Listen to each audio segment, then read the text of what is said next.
নমস্কার বন্ধুরা, MCC all India quota 15% deemed central university all AIIMS এবং জিপমার এমসিসি যে কাউন্সেলিংটা কন্ডাক্ট করে থাকে তার কিন্তু শিডিউল দিয়ে দেওয়া হয়েছে এবং সে শিডিউলে কী কী ইভেন্টস আছে এবং কতগুলো ডেট রয়েছে আগের বছরের রেসপেক্টে আমরা সেগুলো একটু আলোচনা করে নেব। এছাড়াও আমাদের ওয়েস্ট বেঙ্গলের এক্সপেক্টেড ডেট এর রেসপেক্টে কী কী হতে পারে সেটা একটু দেখে নেব। চলো শুরু করা যাক। দেখো, verification of tentative seat matrix by the participating institute and NMC, ওটা হচ্ছে 14ই আগস্ট থেকে 16ই আগস্ট পর্যন্ত চলবে।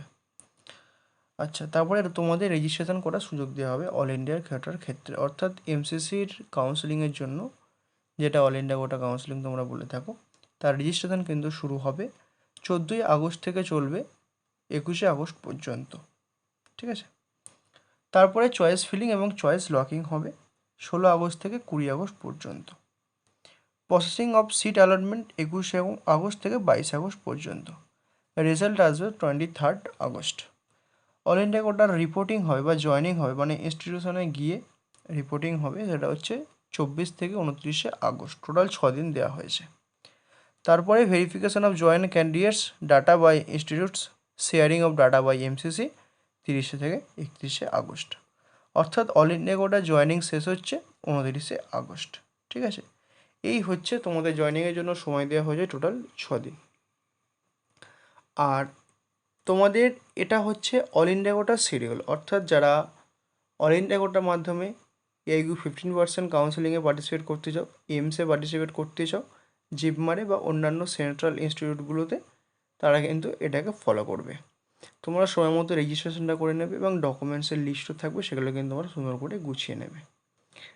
আর আমাদের স্টেটের কি হবে, দেখো, মূলত আমাদের স্টেট আর এমসিসিকে একটা গ্যাপে ফলো করে থাকে। সেটা আগে হতো হয়তো 10-20 দিন পর্যন্ত পর করতো, বা রিপোর্টিংয়ের পর কিন্তু আমাদের রেজিস্ট্রেশনটা শুরু করতো। ঠিক আছে, তো তোমরা ধরতে পারো যে এই বছর যেহেতু এমসিসির তোমরা রিপোর্টিংটা দেখতে পাচ্ছ 24 থেকে 29শে আগস্ট, আমাদের তোমরা স্টেট কাউন্সিলিং মোটামুটি তোমরা ধরতে পারো আগস্টের কিন্তু লাস্টের দিক থেকে শুরু হবে। এবার স্টেট কতটা এগোবে কতটা পিছ হবে সেটা ডাব্লিউবিএমসির উপর টোটাল ডিপেন্ড করছে। আর মোটামুটি তোমরা ওই সময়টা কিন্তু ধরতে পারো। আর তোমরা তোমাদের সমস্ত ডকুমেন্টসগুলোকে রেডি করে নাও আমাদের স্টেট কাউন্সিলিংয়ের ক্ষেত্রে। যাদের যাদের যে যা ডকুমেন্টসগুলোর প্রয়োজন আছে যেগুলো তোমাদের এখন থেকে করে নিতে হবে, যেমন ধরো অনেকের মাইগ্রেশন, অনেকের গ্যাপ সার্টিফিকেট, অনেকের স্কুল লিভিং সার্টিফিকেট, অনেকের কলেজ লিভিং সার্টিফিকেট, যেগুলো তোলা দরকার সেগুলো তোমরা কিন্তু তুলে নেবে। আর তোমরা আমাকে অনেকেই বলেছিলে যে গ্যাপ সার্টিফিকেট তো এখন লাগে না, যে ওটা লাগে হচ্ছে রেজিস্ট্রেশনের সময়। তোমাদের আমি কথাটা ওই গ্যাপ সার্টিফিকেটের ভিডিওতেও বলেছিলাম। গ্যাপ সার্টিফিকেট অ্যাডমিশনের সময় নেওয়ার কোনো কথা নেই, এমনকি মাইগ্রেশনও নেওয়ার কোনো কথা নেই। কিন্তু কোনো কলেজ কিন্তু ওটা বাধ্যতামূলক করে দেয় নিজেদের রুল বানিয়ে।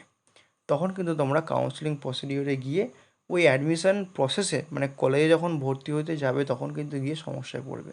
তাই তোমাদেরকে ওটা বলি যে ওই ডকুমেন্টসগুলো কিন্তু তৈরি করে রাখো।